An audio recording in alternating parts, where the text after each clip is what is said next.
Hello, magandang umaga sa inyo lahat. Kung mapapansin niyo na same pa rin yung damit ko. Kasi tuloy-tuloy kong video ito eh. Ginawa kong pang umaga to kasi galing akong ghost hunting. Baka kasi mamaya puyat ako. Wala akong may upload ngayong umaga kaya in advance ko na yung record. So, meron tayong babasahin dito. Ito ay yung official na pahayag. Oh, naiintindihan ko. Wait lang ha. May nagtanong sa akin dito, no? Ano daw yung thoughts ko dito sa isang post. Wait lang ha.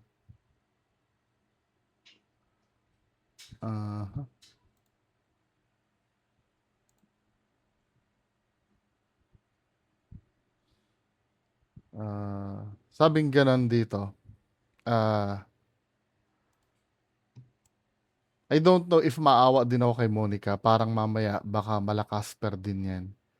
Can't trust anyone sa circle nila.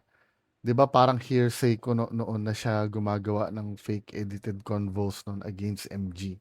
Naalala ko ito. Ito yung fake conversation na ipapapatay daw yata si Tito Norms. Tama ba ako? Na wala na daw magawa. Parang ang sabi doon, napaka detalyado yung yung message eh. Ah, parang sinasabi doon na ginawa ko na ang lahat, wala pa rin, hindi pa rin natin mapabagsak si Norman. O si FLM pa yata yung tawag, tapos parang ipapapatay na lang daw. Something like that, ano. Gumawa ng fake conversation. Well, itong sinasabi nito, totoo naman ito na kahit ako din, no, excuse me kay Ma'am Monique o Monica. May doubt din kasi ako. Kasi syempre, yung sinasabi ko naman yan pati nung bago mag-interview at lahat ng content ko. Yung mga sinabi ni Ma'am Monica doon ay sinabi niya yon, 'di ba? Wala pa rin ang problema, walang pahayag si Sir Alex Pabella. So, hindi ko rin naman masisi itong nag-comment na to kung magduda din siya. Kasi hindi natin alam eh. Ultimong tayo nga, 'di ba, yung fake lawyer tsaka yung 'di ba? Ang daming nangyayari na hindi natin agad-agad dapat lesson sa atin na hindi agad-agad tayo magtiwala. May intindihan naman siguro ni Ma'am Monica 'yon, no? Kaya nga ang sinagot ko dito, totoo sinabi niya, actually na-mention ko din 'yan. Pero andito tayo para kumuha ng info at hindi maawa. Sabi niya marites lang. Oh, basically ganun. Magmarites. Oh, basically, 'di ba? Ngayon yung mga duda na okay lang 'yan. Walang problema diyan, karapatan lalo na kung may pinagbabasihan ka naman eh, 'di ba? Ngayon kung mapatunayan totoo, edi wala namang mawawala sa atin kung namali tayo eh. Now, para maliwanagan dun sa pangyayari no, kung paano nag-start, 'di ba? Yung mismong conversation nila ni Sir Alex Pabella. Kasi, 'di ba, sa pagkakaalam natin, nung pumapasok si Monica kay Tito Norms, wala pa sa eksena si Sir Alex Pabella nun, 'di ba? Nung pumapasok siya, bago makulong si Tito Norms, doon siya nag-start na, dahil 'di ba wina-warningan pa nga natin si Sir Alex Pabella nun, na wag niyang dikitan yan, etc. etc. 'Di ba? Medyo, pero hindi pa sila nagkakakontakan ni ano no, ni Ma'am Monica. Then ito yung kwento niya, no, para maintindihan daw ng lahat ito. Ito yung nangyari. Salaysay ni Monica kasi medyo magulo daw. Pagkasunod-sunod ng conversation, may konting tulong ni AI daw. Chronological na salaysay ng pangyayari. So ito yung nangyari. Number one, paghingi ng tulong para sa pamasahe. Nagsimula ang lahat ng humingi ako ng tulong pinansyal kay Alex Pabella para sa pamasahe naming ng asawa ko patungo sa burol ng pumanaw niyang uncle. Hindi siya nagbigay at sinabi niya lang ay, ang dami niyong humihingi. Di ko alam kung sino uunahin. Sumagot ako, take your time. At pagkatapos noon ay hindi na siya nagparamdam.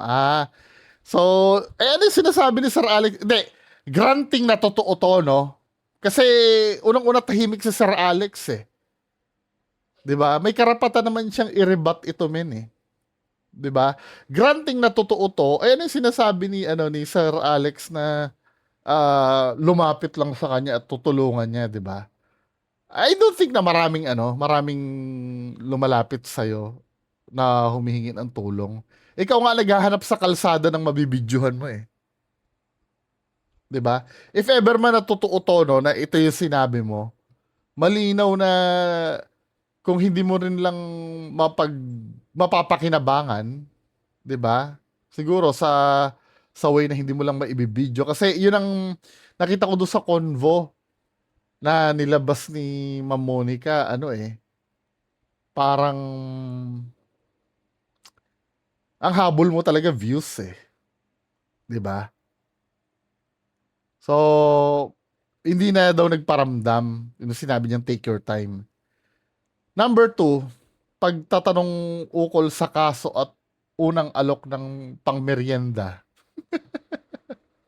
Nagsabi uli ako sa kanya sa chat upang subukan kong tulungan niya ako sakaling magkaroon ako ng kaso kay Kuya MG at sa Napolcom. Kunyari, or what if lang. At ang isinagot niya lang ay tungkol sa mga audio na nagkalat sa media na ipinagyayabang niya raw sa akin, lalo na kay FLM Norman, na wala raw political power. Ito na yung sinasabi na ako hindi ako kaya niya. Si FLM, kaya talaga nila yun kasi mahina ang loob nun. Ito na yon, no? Kinausap ko siya ng maayos. Ganun po ba? Dito na pumasok ang usapan na magpapadala raw siya ng pangmeryenda. Ngunit bukas ng hapon niya pa isisend. Kinuha ko ang screenshot ng usapan na ito at ipinadala ko kay Kuya Jacob. Ang payo sa akin ni Kuya Jacob ay hayaan ko lang kung anong sasabihin niya. Number three, ang pag-aya ng pag-meet up ng mag-isa.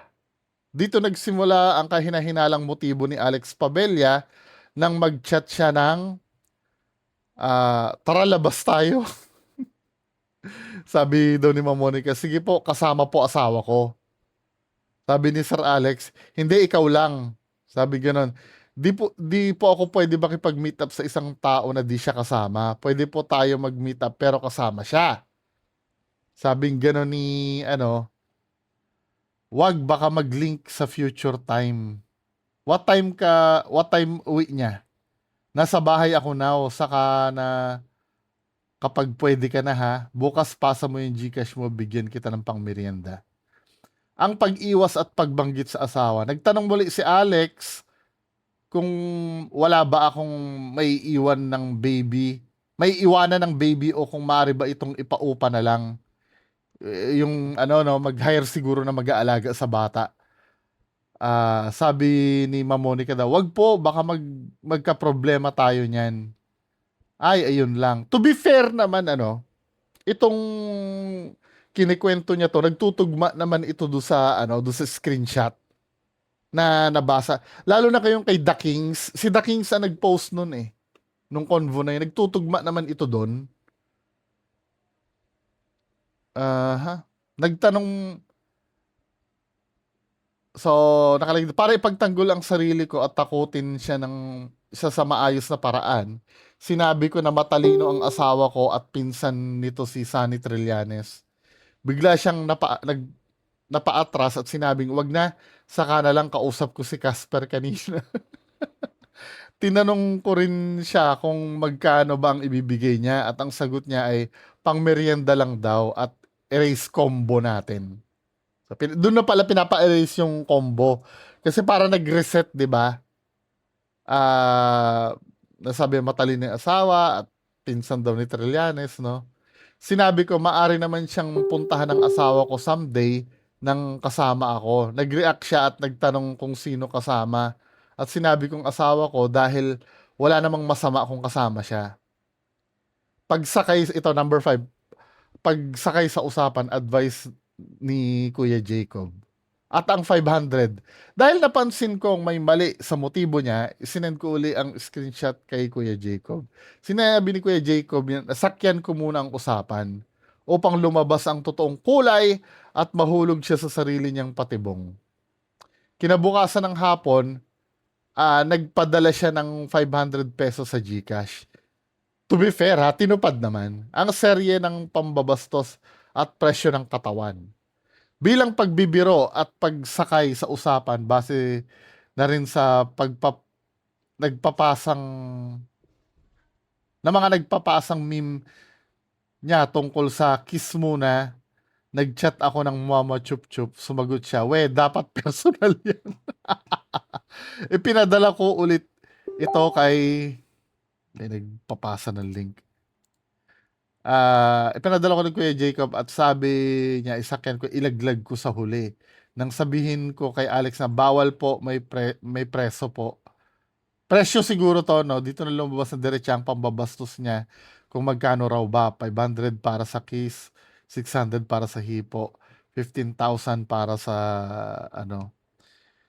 Nang isend ko ito kay Kuya Jacob, ang sabi ay gigilin mo lang. O hayaan mo magsalita ng magsalita. Simula noon, hindi na tumigil sa pag-chat si Alex Pabella. Nagtatanong na siya kung ano ang ulam at sinasabing namimiss niya raw ako.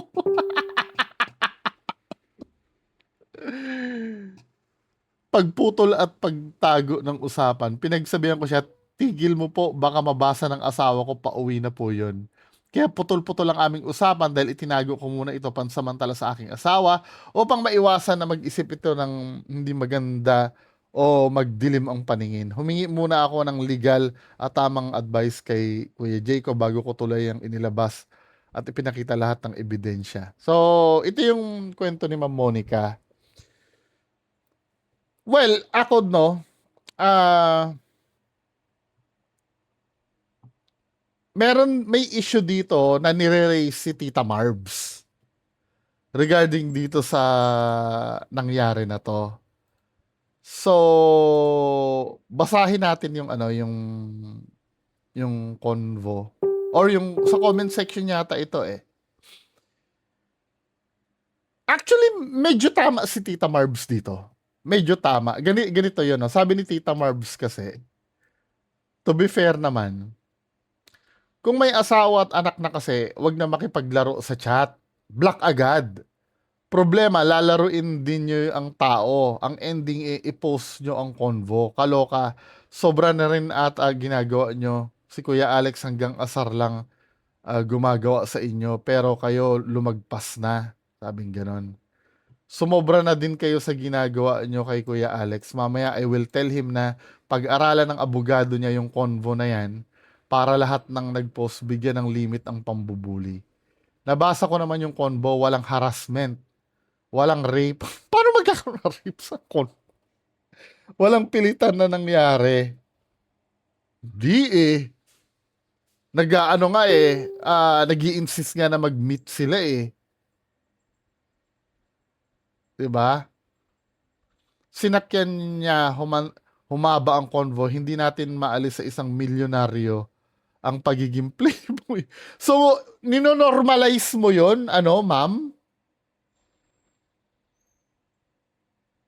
So, dahil milyonaryo, hindi mo na maalis yon. Pwede ko ba sabihin, dahil politiko, hindi mo na maalis ang magnakaw? Kasi, ano yun eh, common na yun eh. Ganun ba yon? Kapag ka traffic enforcer, hindi mo na maaalis maging kotongero. Ganun ba yon? Dahil common?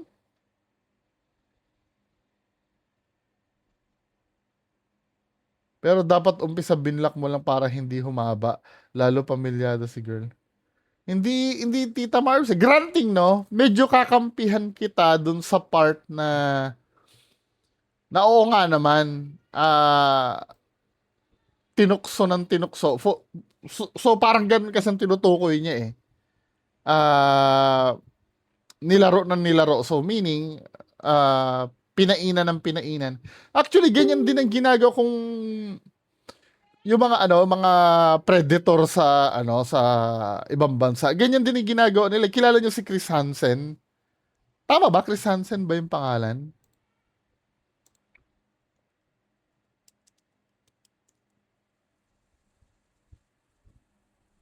Oo, siya nga yun.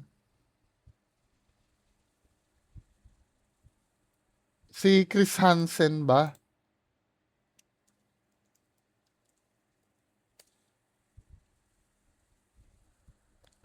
Yung meron siyang show na To Catch a Predator. Actually, ginagawa ito ng ano eh, ng mga ng mga ano, hindi rin naman authority to si Chris Hansen. Si Chris Hansen eh, I think, journalist ba siya? Parang ano yun eh, television series yun na nagka-catch sila ng mga predator. Na ganito din ang ginagawa. Alam mo, hindi, ito no, maiintindihan ko to kasi 'di ba parang nilulure siya. Yun kasi ang dating nito, parang parang nabasa ko nga naman dun sa ano, na nilulure siya.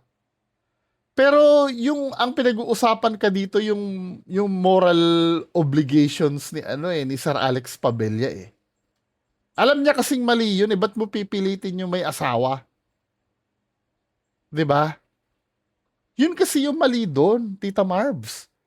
Hindi mo pwede sabihin na hindi natin mailis sa isang milyonaryo. Parang yung katulad ng sinabi ko kanina, kasi common ba sa milyonaryo, okay na yan, yung ganyan, sa'yo?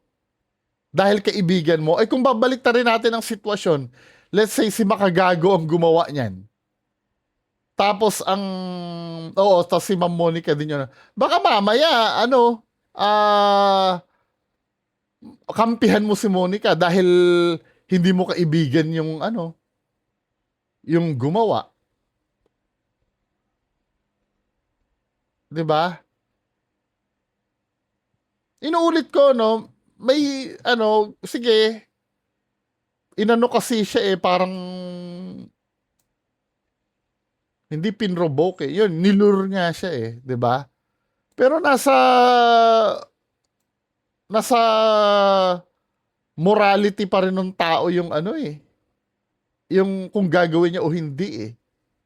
For example, ganito, no, isang congressman, inakit ng isang kontraktor na mapapaldo sa pangungurako, tapos pumatol yung ano, yung congressman. Ano yun? Pagtatanggol mo pa rin yun? Or the other way around, halimbawa, congressman, di ba sila Alcantara kinurap nung ano nung mga congressman, di ba? Bigyan mo ko ng project diyan para ano, magkaroon tayo. So meaning para sa iyo malinis yung ano, yung contractor or yung district engineer. Hindi pala sila contractor, district engineer. 'Di ba? Ginagawa ko ng analogy eh. Kasi men, yung pagdidesisyon, lalo na't matanda si Sir Alex Pabella at bata itong kausap niya, dapat siya yung nangunguna sa moral values eh. So, ibig sabihin, sinasabi mo dito, weak ang moral values ni Sir Alex Pabella. Hayaan na natin na ganun talaga siya kasi hindi na maaalis sa pagiging milyonaryo ang manyakis. Ganun ba ibig mo sabihin?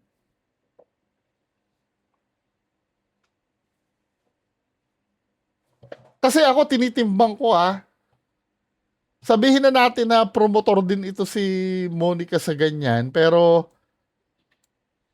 kung ipagtatanggol mo si Sir Alex Pabella na parang inosente pa siya, sablay din. Pwede ganito. Ganito, bibigyan kita ng senaryo, no? Halimbawa, nag-agree si Ma'am Monica or sa ibang dahilan. Sir Alex Pabella, ah, nandito ako sa, let's say, sa Cubao. Naflatan yung motor ko. Tulungan mo naman ako. So, walang pinag-uusapan na kabastusan doon. Ang tutulungan na lang kung paano matutulungan siya doon sa naplatan niyang motor. Tapos pinuntahan siya ni Sir Alex Pabella. Pagpunta doon, nagkalat na si Monica na, oy, pinuntahan ako, pinipilit ako ni Sir Alex Pabella na sumama sa kanya sa motor. Yung nag-imbento ba? Yun. Alimbawa, yung hindi totoo yung mga pinagsasabi, yun, kakampi ako ni Sir Alex Pabella 100%. 'Di ba? Pero yung ganito, yung pinilit-pilit ka dahil normal sa ano, ay kung ganyan ang palusot, wala nang makakasuhan ng ano, ng adultery or ng bigamy or ng concubinage. Ay, say concubinage sa babae ba kaso yun? Ay, hindi sa lalaki. Tingnan mo. Sorry ah. Concubinage.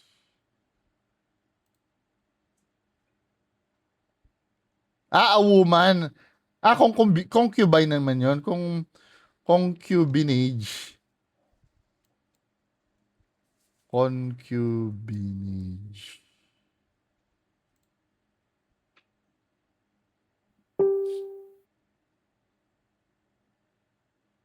Oh, kung concubinage na kaso, wala nang kakasuhan ng ganun. Kasi pwede naman ikatwira na hindi, inano niya ako eh. Inakit niya ako or sa bagay, no? Pwede ba depensa yun na inakit ka? Pero hindi ikaw yung nag insist na magbayad eh. 'Di ba? Pwede siguro depensa na inakit ka pero ikaw yung nagpepresyo eh. Ikaw yung magkano ba, how much, 'di ba, men? Eh ano, 'di ba sa akin, halimbawa kung ganito, no, kung ikaw ay yung pinipilit na ganyan, kung binigyan ka ng motibo, nasa sayo pa rin yun eh. Kung kakagatin mo yun o hindi eh. 'Di ba? Huwag nating i-ano to, yung pagiging normal lang yung ganyan dahil milyonaryo, hindi na maaalis. Maaalis mo 'yan. 'Di ba? Kasi yun ay hindi magandang gawain yun. Ang nakakalungkot dito, babae si Ate Marbs, ano, pero ah pinapaboran niya yung ganyang lalaki, 'di ba? Anyway, yan lang po muna ang pag-uusapan natin. Magandang umaga sa inyo lahat. Bye-bye.